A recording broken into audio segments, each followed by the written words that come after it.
Hello, everyone. Yay. Now I'm live on both. Okay, cool. This phone was connected here. I don't know why. So it was the wrong way. Um, but yes, as I was saying, go ahead and grab a cup of whatever you need.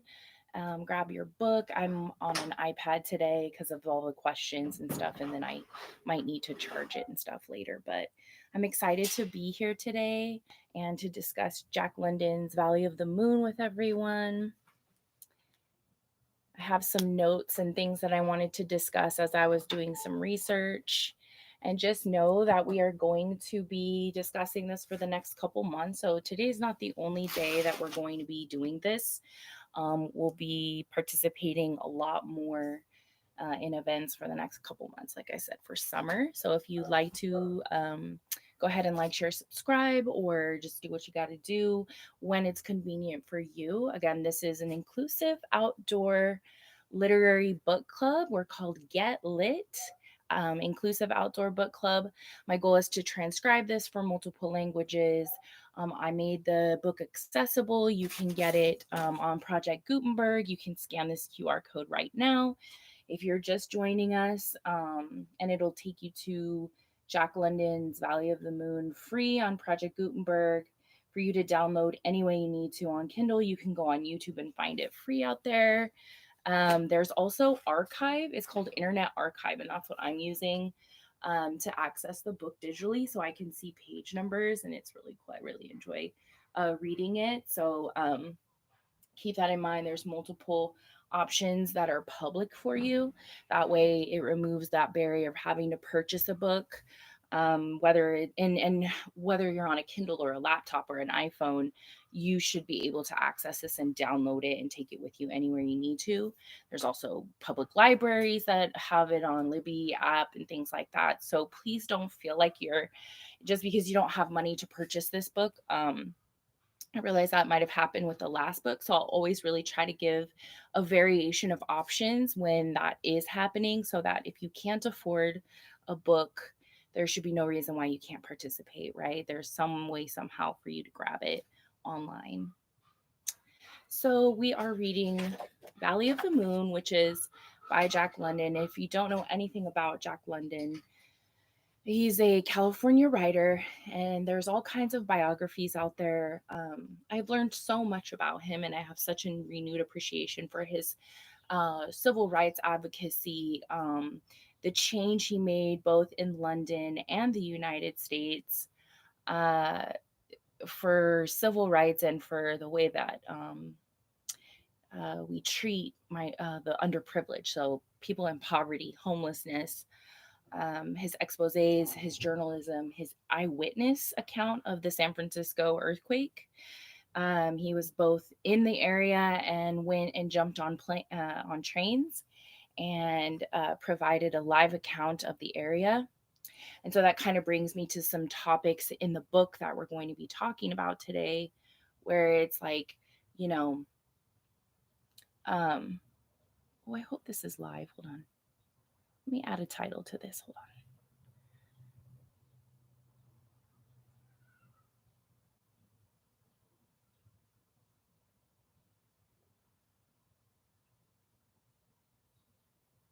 Okay, so hopefully that's going on. Let me know if you're here. Oh, it's finally going live. My goodness. Okay. Okay, so if you're just joining us, hello, hello. Um, I wanted to kind of update. I guess it was not live yet. So, again, I was talking about different ways that you can access this book, our Internet Archive, Kindle. I showed this. Hopefully, it was there. And give a like, share, subscribe if you're here. You can access this at any time. I apologize for all of the technical difficulties for today. It's my first time doing two at once.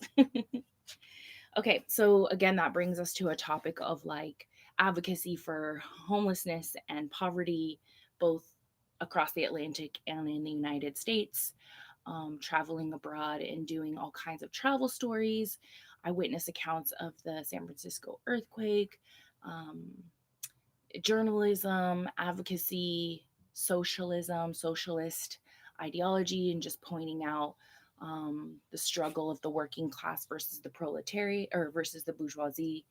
Um, yeah, so all of these topics are going to be discussed today. So if you're interested, stick around.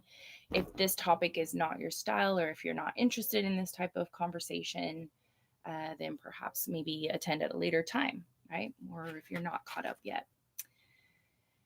We'll discuss things like Saxton's background and those parallels to Jack's life. So, the interesting things I've learned along the way, his young upbringing, and how that parallels to Saxon in the story. We're going to talk about Oakland as a region, or northern central California. This does drop down into where I'm at in central California, um, all the way to Ventura, down to like near Tehachapi. Uh, I think even over in Malibu, it mentioned. So, all kinds of areas in Central California. And so that's why I'm showing an appreciation for this topic today and this struggle of people who are not able to um, make a livable wage despite, working and working really hard their whole life.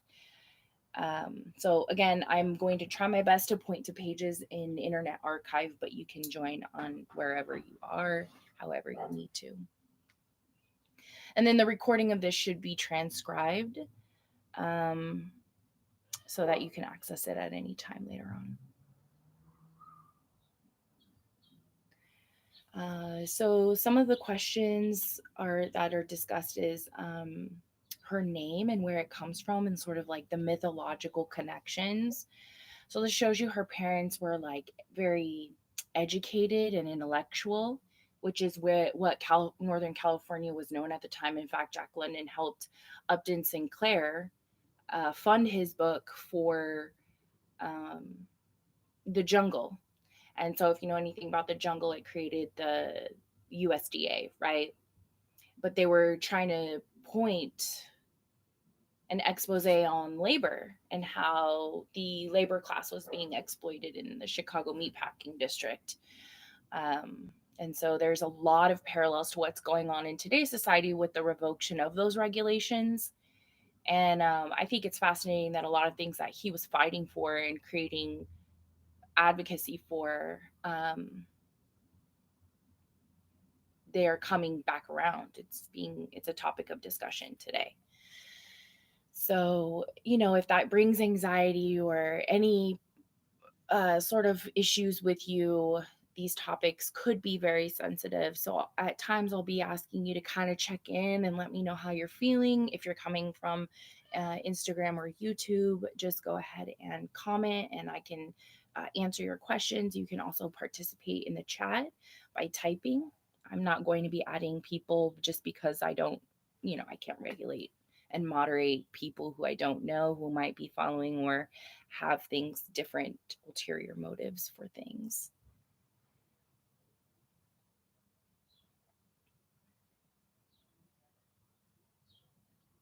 So I hope everyone is okay with talking about this topic of poverty and homelessness and, regulation and working class and unions. And that's something that Billy represents in the story. So he's kind of like this working class person. He has a boxing background, which is very popular at this time. I know that in my family, boxing was really important. So from like Muhammad Ali to Mike Tyson, you know, a lot of people in my family who have no background relation together were very into boxing. And in this region, it was also motorcycle or like stock car racing, a lot of racing. So, um, in the hills down south is where they would do a lot of racing in this area. And so there's a track in this area that people would come to when cars were first invented and they would try to drive around and have fun with them. It's really interesting that there's locations we can visit that Jack London was at. There used to be an amusement park in this area of Glen Ellen where this story takes place that I found that I thought was interesting. And there's all kinds of Jack London national parks, places that you can visit. So we'll be taking a trip up there hopefully in June. I have some camping reservations and a cabin up there in that area so I can explore and bring you guys along with me, as well as an Oakland Book Club Fest. So there's a lot of events coming up that I'm going to be taking us along with to kind of appreciate this book even more, right? And Jack London for who he is and all of the things that he stands for. One of the things that I thought was interesting in this text is that Saxon has a lot of relational parallels to Jack London's life in the scandal of his marriage, with relation to adoption. So Jack London was orphaned because his mom had mental health issues. So because she had mental health issues, she wasn't able to provide for him. So there was like a person, I believe I'm right on this, you can correct me if I'm wrong, but based on what I was watching, there was a person who had lost their child and they were asking that person to be a wet nurse. So until Jacqueline was healthy enough to be taken somewhere, she agreed to provide. And I want to point out that this is a woman of color. Okay.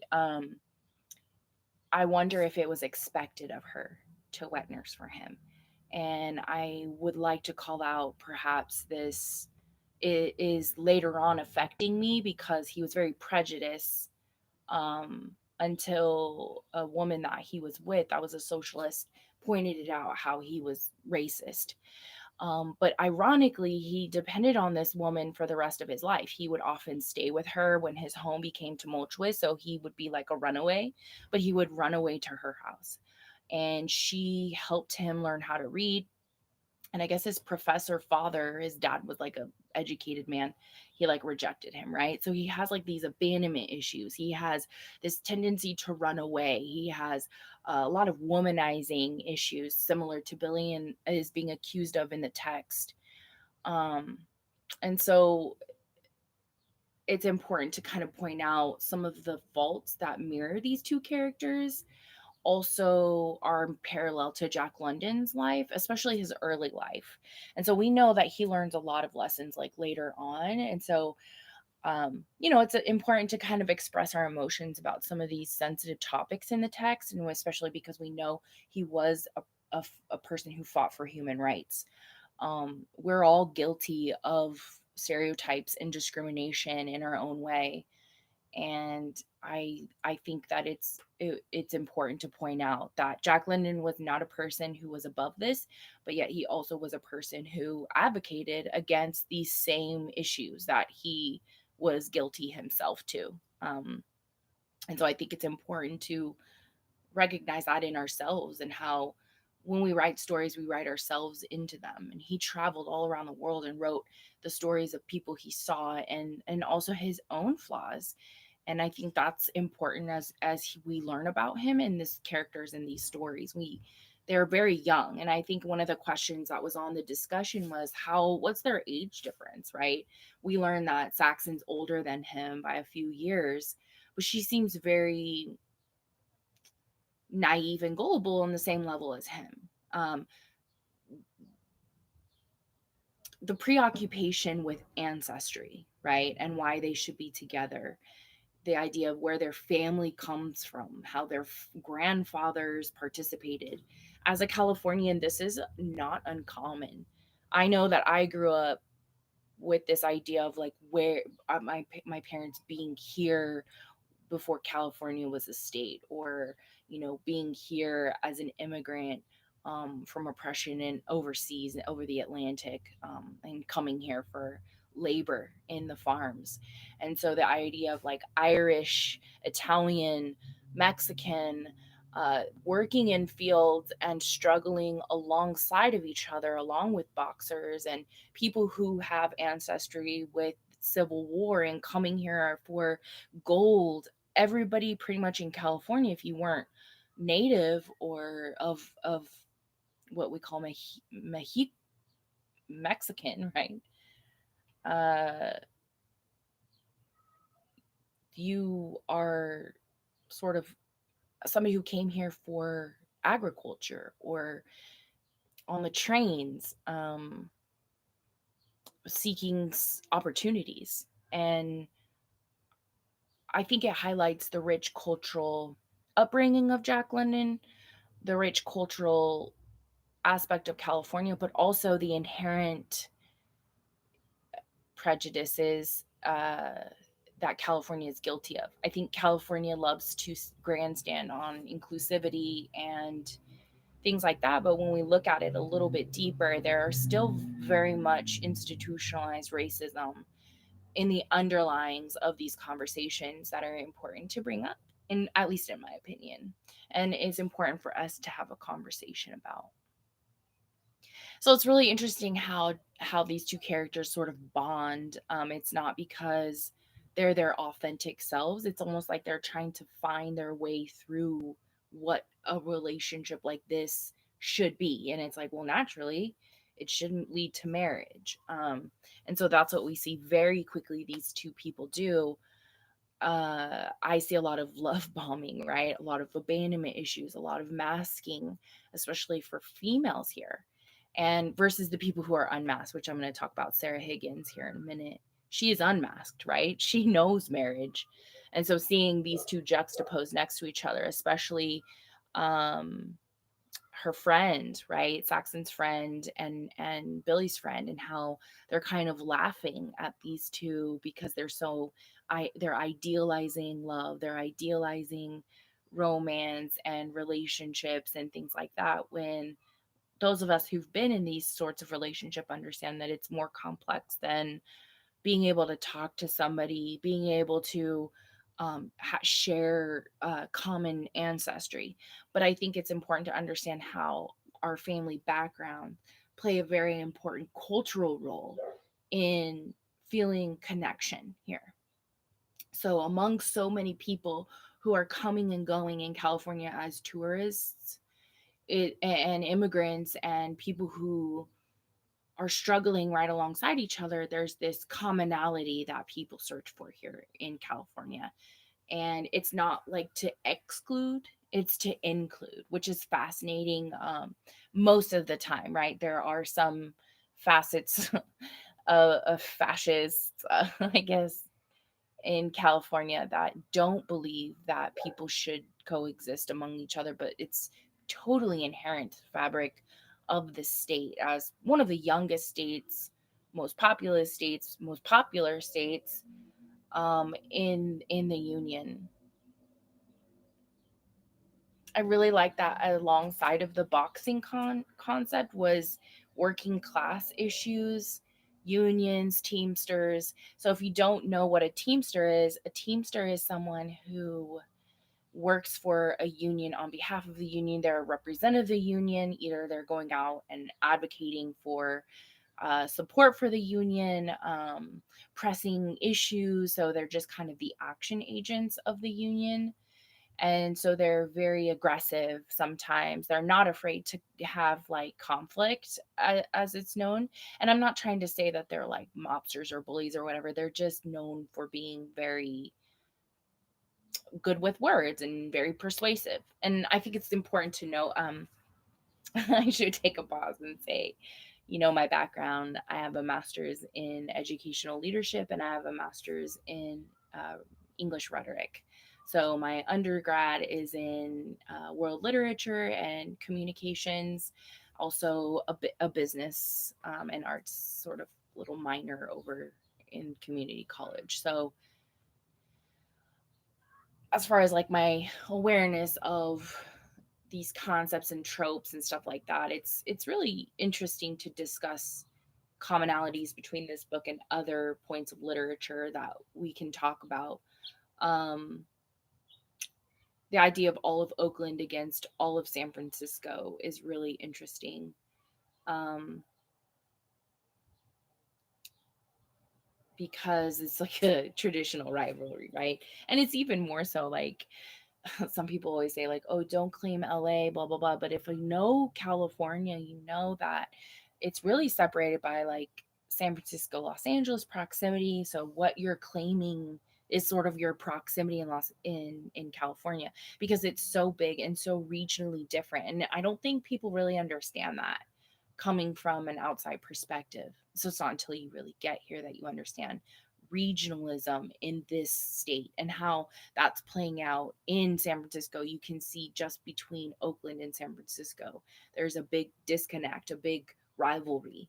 And this idea, like, don't claim you're from somewhere, and let's, have that man versus man conflict that can be exciting and move a narrative along. So we have this backdrop of Oakland against San Francisco. We have these Marxist and bourgeoisie proletariat tropes or topics of conversation that we can have, and that makes this sort of conflict come out. And so, what are the types of conflicts that we can explore in this text so far, right? I really like when I looked at predictions we can make because of conflict. So as an educator, I would always say, like, conflict is there to push a plot along. So how is the conflict helping not only this character develop, us become aware of that character, but also other characters becoming aware, and then forcing the character into action, change, agency, right? So either taking control over their own life, the situation, the world, whatever it is that they're needing to be pushed into. Conflict usually is that agent, and that's where we need to take a deep breath, because there's so much conflict in the world. Like, so much friction and, like, rivalry and exclusion. Let's just take a moment to feel so included and connected right now.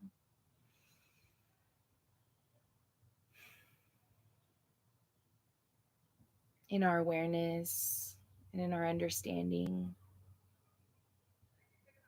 in our intellect. So I'm just going to take a stretch up and pull it down so that I can stretch my back.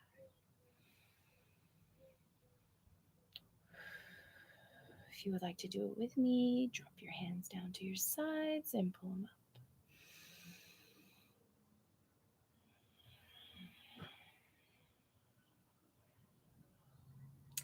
One of the commitments I have is to pay attention to my body tension when things feel a little bit amped up. So I'm trying to calm down a little bit.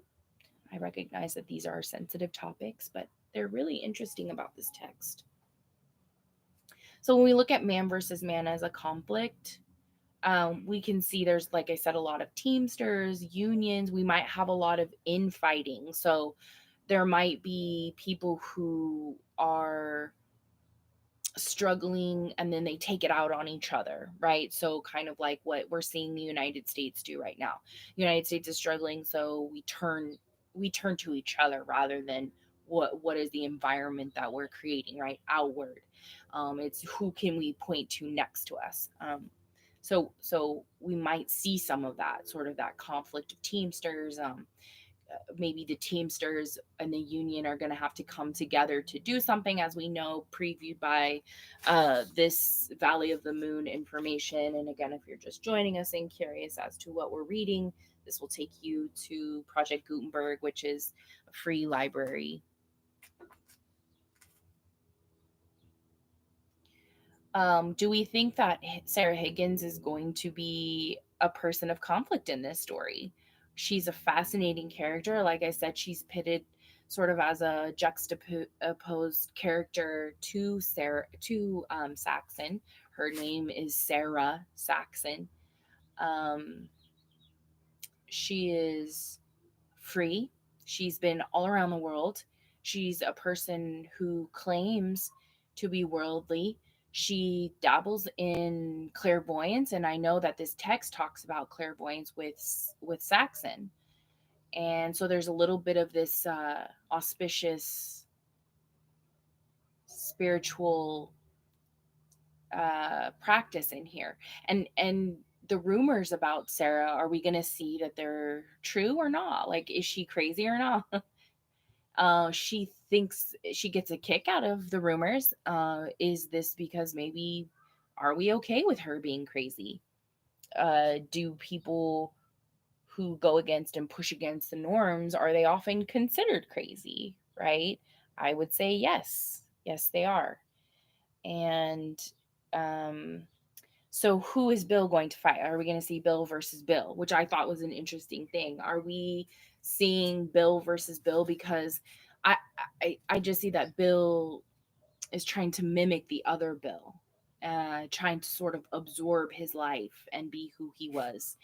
And then he sort of brags that he ran away before the other Bill.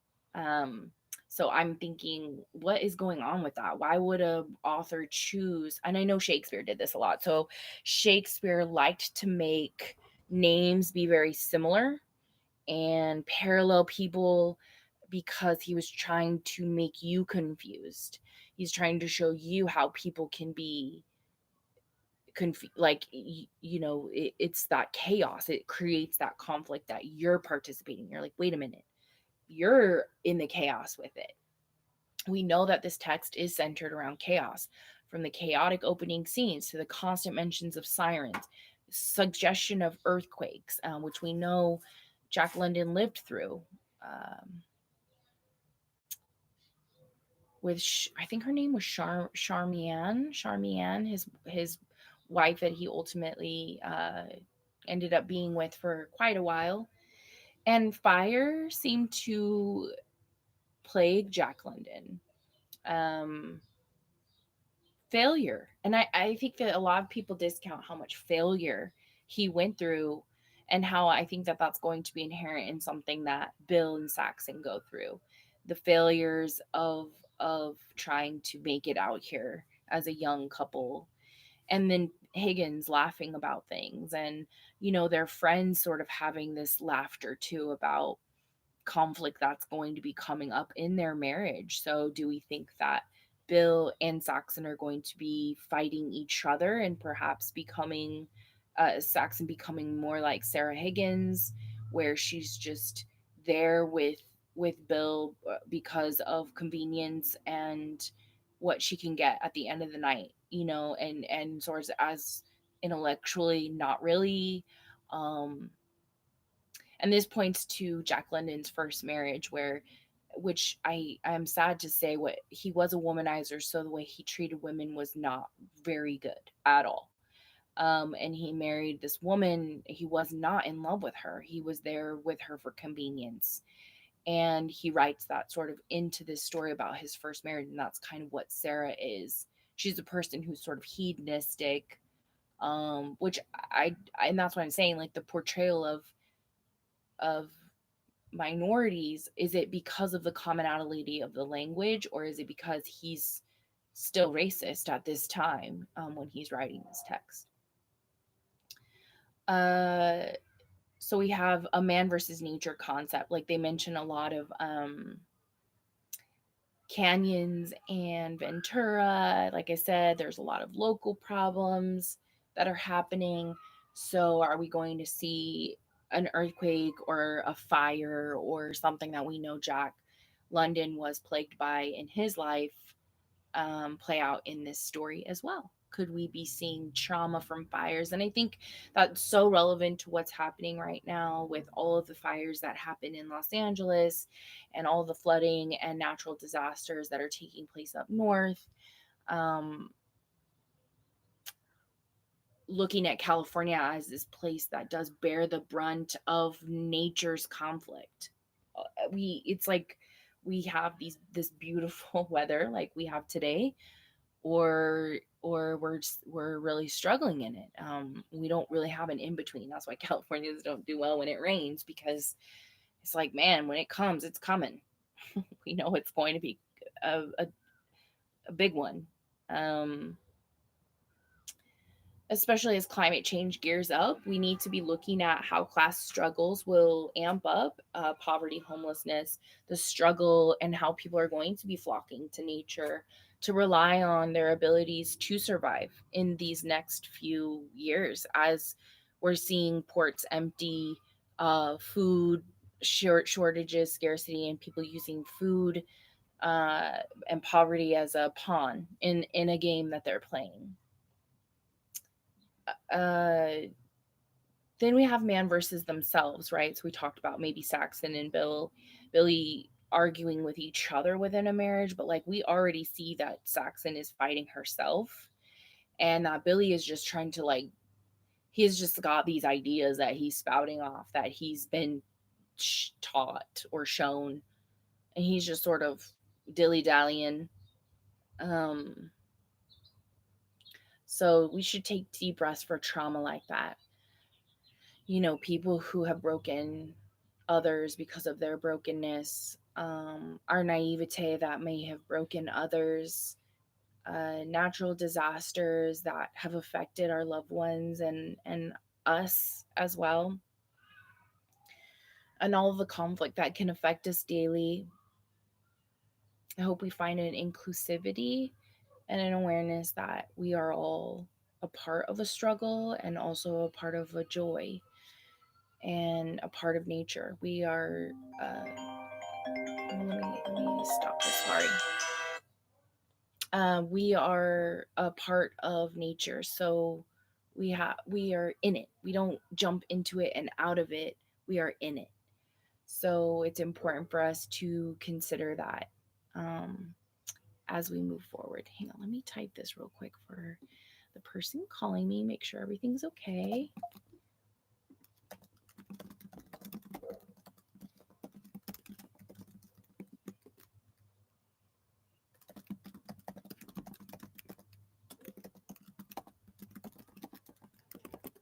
Okay, let's hope that's okay.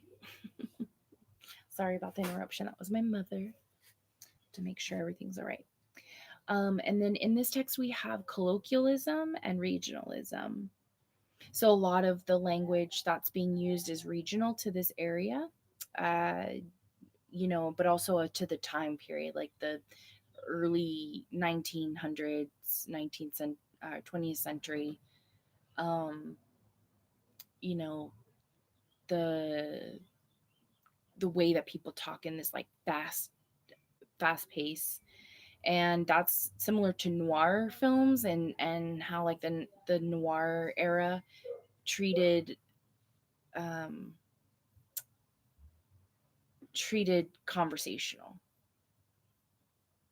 language, especially regionally here. It's like we still do that. We say like there's always that joke like Sacramento.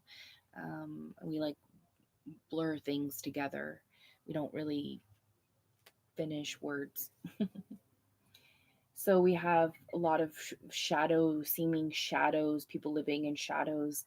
The setting is very important to the character development, which we see them struggling over living situations, how to decorate, the way that they want to present themselves, their neighbors. Excuse me. All, all of these could be ominous settings. Sorry, I gotta drink my water. All of these could be ominous settings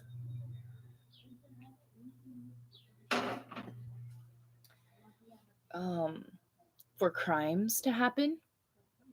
We also seem kind of monotone or repetitive in the conversations they have. It's just always like the same conversations over and over, and the plot seems to be moving slowly, except for when conflict pushes it along. So we don't have a lot of self discovery. We have a lot of like exploration of external and why other people do the things that they do. And there's this quickened pace that accompanies noir a lot. So it's important to consider that. I've already talked about Billy versus Billy. The other thing is Billy objectifying Saxon. So he compares her to like trading in his horses or something. And like, it's like the idea of like trading in a woman for marriage, having a person who can well breeding, um, winning a prize. Like, oh, let me trade in, hang up my hat kind of thing. Um, so I think sometimes when he says things, he doesn't realize that it's like tampering. He thinks he's like appreciating her for her curves or her European looks or whatever. Uh, but it's kind of just like diminishing her to like her physicality and not her mind and what she's intellectually capable of, like her neighbor Higgins, who is very intellectually capable and her husband knows that. um, Whereas the friend has been kind of silenced by Butch in a way. I don't think the friend really, I don't know, I think they do have their own interesting relationship. um the potential outcomes of that idealization and the compatibility trope, that we can discuss between characters and how they feel about themselves and how that changes once they're in the context of relationships, how we ultimately like rebel against what our parents were and who our parents represent, and then as we get older we realize why some of those things happen, and that despite not maybe not liking the way that our parents were raised, that we find comfort in similar relationships and how that plays out, um, with us, whether for bad, for good, or worse. And we should be looking at too, as we continue to read, Billy's success and envy of success versus failure and loss. And so he talks about running away before things, getting out of boxing before he's a loser. Um, and then he talks about it not being fair that like people get to own all of these things and we have nothing. So you can kind of see a resentment building where he doesn't have the things that he wants. And because we know when people focus on superficiality, as very young people do, I was guilty of it myself, right? Sometimes I still am. When we focus on superficiality in relationships, we begin to see how that hubris plays out, where you think this person is going to match up to a level, but they have yet to even explore themselves. I mean, these people are like 20, 23, 21. Especially, there's the joke that men really don't know who they are until they're like 40 because that's when they are beginning to be subjected to ageism, and their body is beginning to weaken, and so they're not as I don't know what's the word, they're not as relevant in society as they were when they were 20, especially white males. As we know, they have a very interesting narrative that they follow a lot when there is this idea of success, and they when people can't achieve success despite multiple efforts to do so, and sort of the shame that people carry. I think Jack London even said that one time in London he was walking along the Thames, and he saw a man sitting there with a baby sleeping in his arms and his wife next to him with a child laying in her lap sleeping, and they were all asleep and he was wide awake looking at the Thames River. um, and he was like, I can only imagine what was on his mind, right? So we know that the mental burdens of the family providing structure is inherent in this text already. That falls just as much on Saxon as it does Jack. So, somewhere along the way with his observations, I'm wondering if he sort of recognized that um, that there was a bigger struggle between women and men, or what we would call women and men, than is hard to discuss. Um, I think it's important to highlight the discussion of mental health issues in this text, whether we are making generalizations about people culturally objectifying minorities, especially people of color and women. Um, some of those underlying things are being presented in this text and will often come up for people. So it's important for us to continue exploring our feelings with how this narrative is going to play out, some of the predictions we can make, um, some of the parallels that we can connect between the author, their time. This is sometimes the language that's used. If we were to look at ourselves in 50 years for some of the language and things that we are seeing on social media, we could also make judgments. But sometimes we know people are making jokes, right, or parodies, or it's relevant right now, but in that time it might be something we can be canceled for, right? And Jack London was, I think, canceled because he married Charmaine. I'm really sorry I'm butchering her name, but I was listening to a documentary. They said her name differently than I read it, so I think it's Charmaine. Um, just like the things that they dealt with as a couple. She was a writer and he was a writer, and she helped him edit his books. And so there's no doubt that she had a hand in this text. I mean, I would find it difficult to think that she didn't. I mean, if she was editing his books from the time he started Call of the Wild, I would doubt to. I would say that she's shared in all of his successes, and that's part of probably what drew him to her. Uh, I don't feel sorry for his wife, his second wife. Um, I like think she got her. She's okay. If you read about her, she's just fine. She had lots of good times before and after him, during him. Um, they weren't really monogamous, so we can judge them for that. But I think some of these things might be coming up in the text because Sarah, uh, not Sarah, but Saxon's friend says like, "Oh, Billy's a womanizer, like that." And Billy often compares her to other girls, like, "Oh, other girls are this way, and you're not that way." And it is something that people laugh about now. It's like pick me energy, like, "Oh, I'm not like other girls," or "You're not like other girls."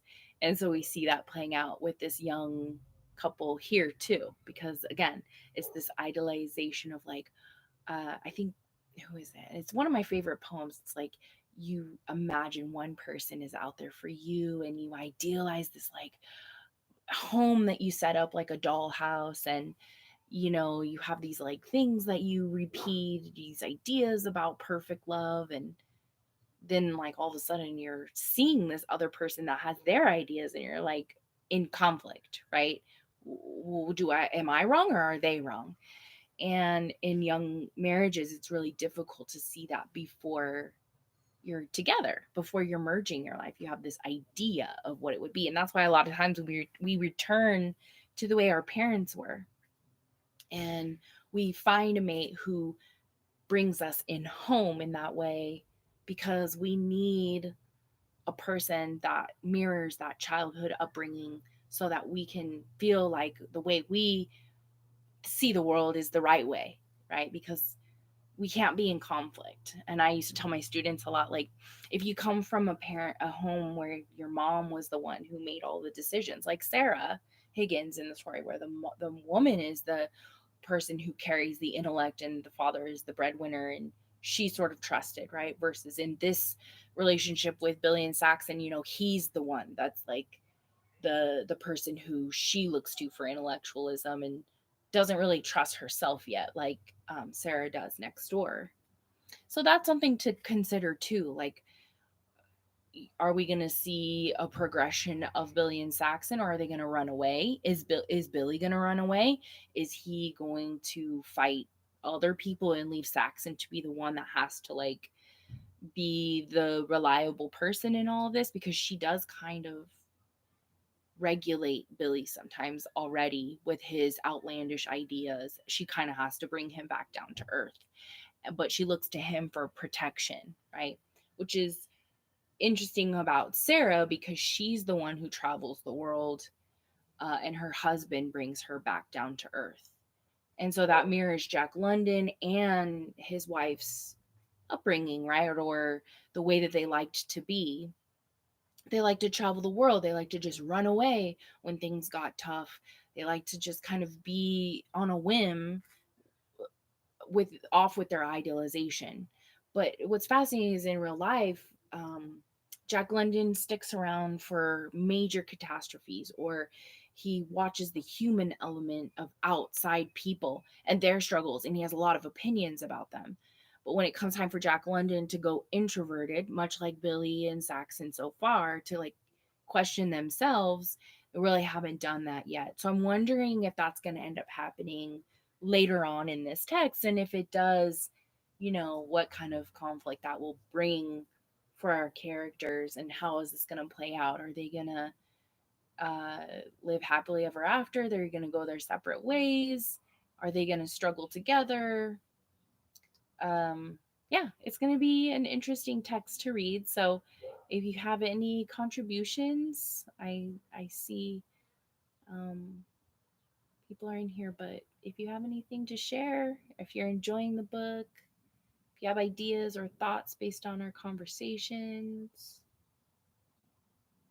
if you have any questions, let me know. And I'll try to release the book questions for the questions for book 2. I'll try to release them later on tonight, maybe. We'll see. Either tonight or tomorrow. um it's usually like 150 pages. It's not too bad, but we'll see.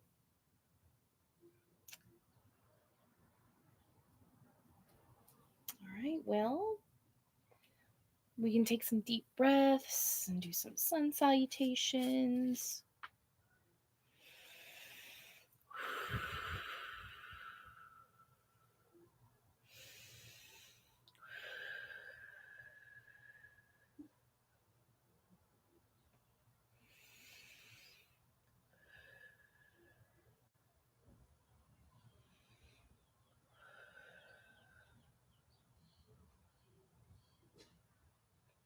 All right.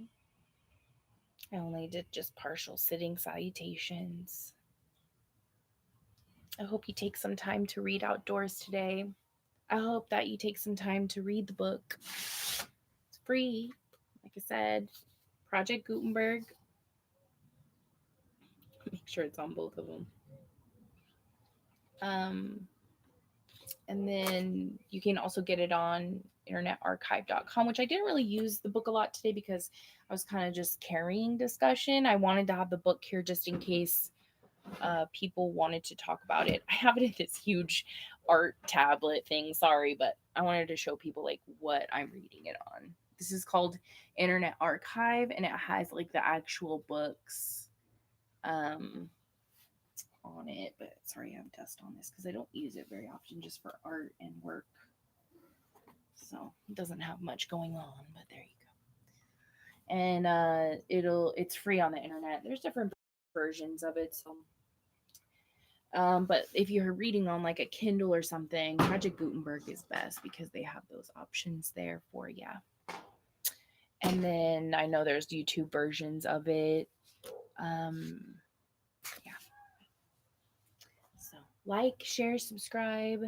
I hope you guys all have a wonderful afternoon and you get lit outdoors today. And I hope to see you for the next book club event. And yeah, stay tuned for more events in June and the rest of this month. And I'll talk to you guys next time. All right.